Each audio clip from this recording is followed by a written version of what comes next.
Ya, salam jumpa kembali. Salam olahraga anak-anakku semua.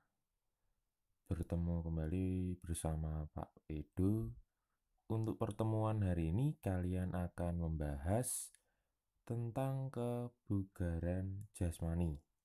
Ya, anak-anak bisa membuka buku paketnya itu pada materi pelajaran kelima aktivitas pembelajaran kebugaran jasmani halaman 187 sampai 209 di buku paket PJOK kalian. Apa itu kebugaran jasmani?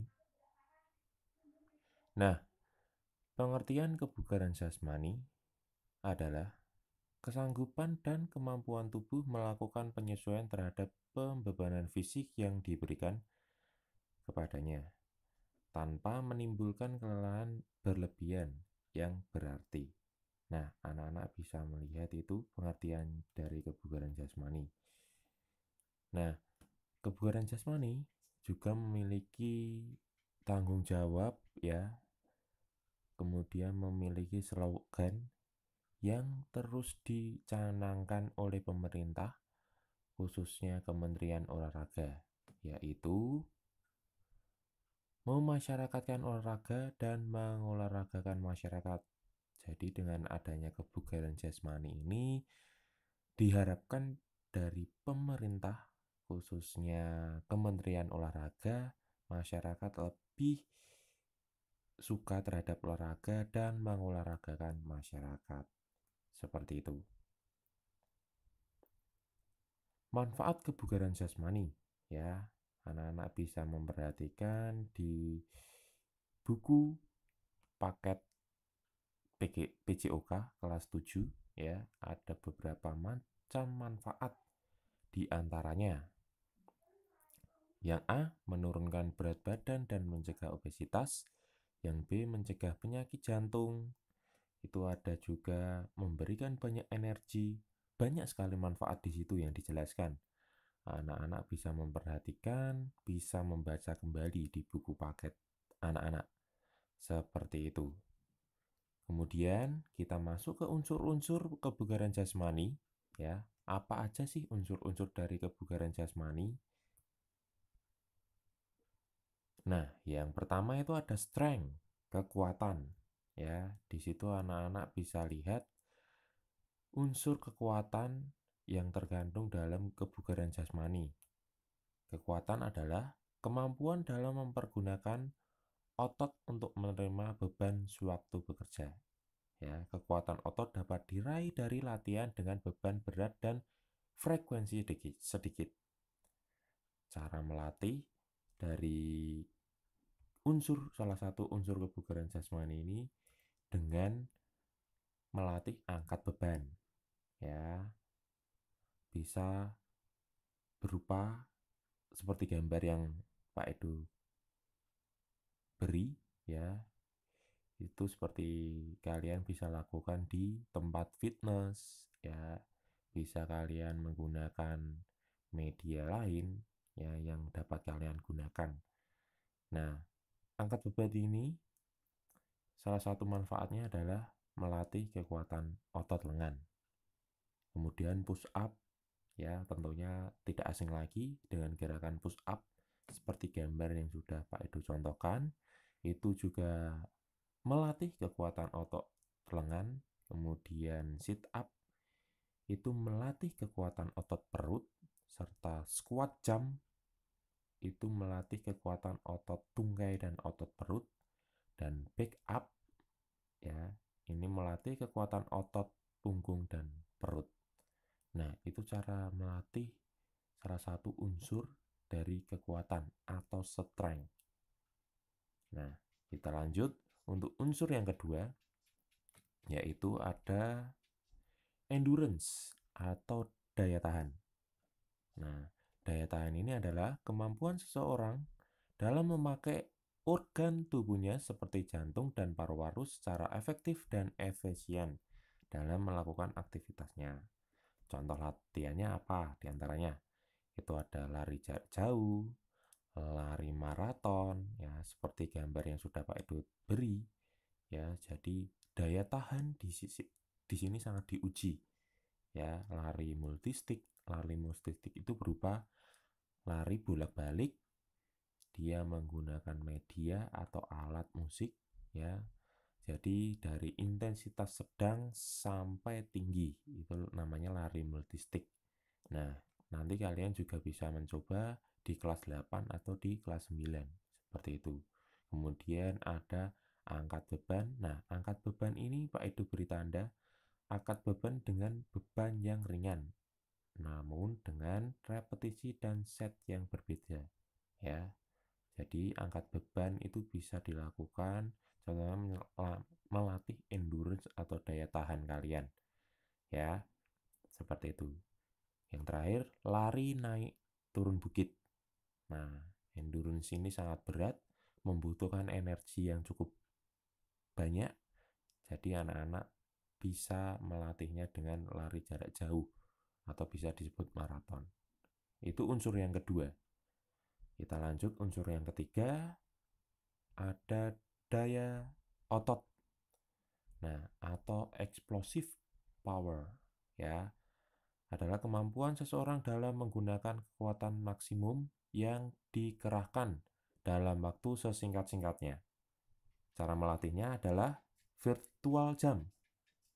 Nah, virtual jump ini apa? Meloncat ke atas seperti gambar yang sudah Pak Edo beri. Nah, ini. Nah, seperti itu. Ya, itu namanya virtual jump. Meloncat ke atas. Ya, untuk melatih daya ledak otot tungkai. Nah, itu manfaatnya. Kemudian cara melatih yang kedua itu ada forward jump. Ya, untuk melatih kemampuan otot betis dan tungkai. Forward jump ini meloncat ke depan. Ya, kalau virtual jump itu hanya dia melompat ke atas saja. Kalau forward jump itu, nah seperti yang Pak Edo beri contoh seperti ini. Kemudian sit jump itu melatih daya ledak otot tungkai dan paha. Ya, manfaatnya ya melatih daya ledak otot tungkai dan paha. Kemudian cara melatihnya itu dengan meloncat ke samping. Nah, itu untuk daya otot. Ya, daya otot ini melatih otot dari merubah massa otot dari massa kecil ke merubah massa otot menjadi besar. Seperti itu. Lanjut unsur yang keempat yaitu speed atau kecepatan. Kemampuan untuk melakukan gerakan-gerakan yang sejenis secara berturut-turut dalam waktu yang sesingkat-singkatnya atau secepat-cepatnya. Ya, itu namanya speed atau kecepatan. Cara melatihnya dengan lari sprint. Lari sprint itu 100 meter, lari 50 meter, lari 200 meter. Nah, itu cara melatih unsur-unsur kebugaran jasmani, salah satunya speed atau kecepatan. Kita lanjut lagi untuk unsur-unsur kebugaran jasmani yang kelima ini ada flexibility atau kelenturan. Adalah kemampuan untuk melakukan gerakan seluas-luasnya dalam ruang gerak sendi. Nah, ini untuk memanfaatkan ketika kalian sebelum berolahraga. Apapun olahraganya kalian menggunakan ini. Seperti pemanasan, ya, cara melatihnya itu dengan peregangan statis dan dinamis. Statis itu mungkin pemanasan di tempat yang biasanya kalian hitung 1 sampai 8. Kalau dinamis ini sudah dikombinasi, ya, dengan gerakan seperti itu. Gunanya untuk menghindari hal-hal yang tidak diinginkan atau tidak mudah cedera. Seperti itu, seperti gambar ya itu ya. Ada beberapa macam gerakan. Itu termasuk contoh unsur kebugaran jasmani, flexibility atau kelenturan. Masuk ke unsur berikutnya, itu ada agility atau lincahan. Nah, merupakan kemampuan seorang dalam menyesuaikan diri dengan posisi tubuh seseorang untuk dapat mengubah arah dengan cepat dan tepat seperti dari depan ke belakang atau dari kiri ke kanan. Cara melatihnya seperti apa? Lari zigzag, ya, lari bolak-balik 5 meter, ya, lari bolak-balik 10 meter, lari angka 8 atau lari dengan agility. Ya, Itu agility itu seperti gambar yang Pak Edu contoh. Itu bisa lari zigzag, ya, itu cara melatihnya, agility. Ya, jadi kemampuan kaki, ya, kemampuan badan ini sangat diperhatikan dan menjadi fokus terutama di unsur kebugaran, agility, kelincahan. Kemudian kita masuk berikutnya yaitu unsur yang ketujuh, stamina. Ya, ada daya tahan, stamina atau daya tahan kecepatan. Kemampuan otot untuk mempertahankan beban tinggi serta dikombinasikan dengan kecepatan dalam waktu yang lama. Cara melatihnya apa? Seperti Pak Jokowi bersepeda. Jadi ini membutuhkan bersepeda itu kan membutuhkan waktu yang sangat lama dengan stamina, daya tahan, kecepatan ya sangat diperlukan di situ. Ya, kalian tidak mungkin bersepeda itu cuma sebentar ya. Jadi untuk waktu yang lama, untuk waktu yang jarak yang jauh ya, khususnya untuk akhir-akhir kegiatan ini banyak anak-anak, banyak orang tua, banyak masyarakat Indonesia yang mempergunakan waktunya untuk berolahraga yaitu dengan bersepeda. Ya, itu melatih stamina atau daya tahan kecepatan. Itu unsur yang ketujuh. Nah, anak-anak bisa melihat di buku itu ada 7 unsur ya dari kebugaran jasmani. Jadi anak-anak bisa memperhatikan, bisa mempelajarinya dengan baik. Nah, untuk pertemuan berikutnya, ya, penting bagi kalian, Pak Edo akan memberikan tugas ya berupa video kembali pembelajaran.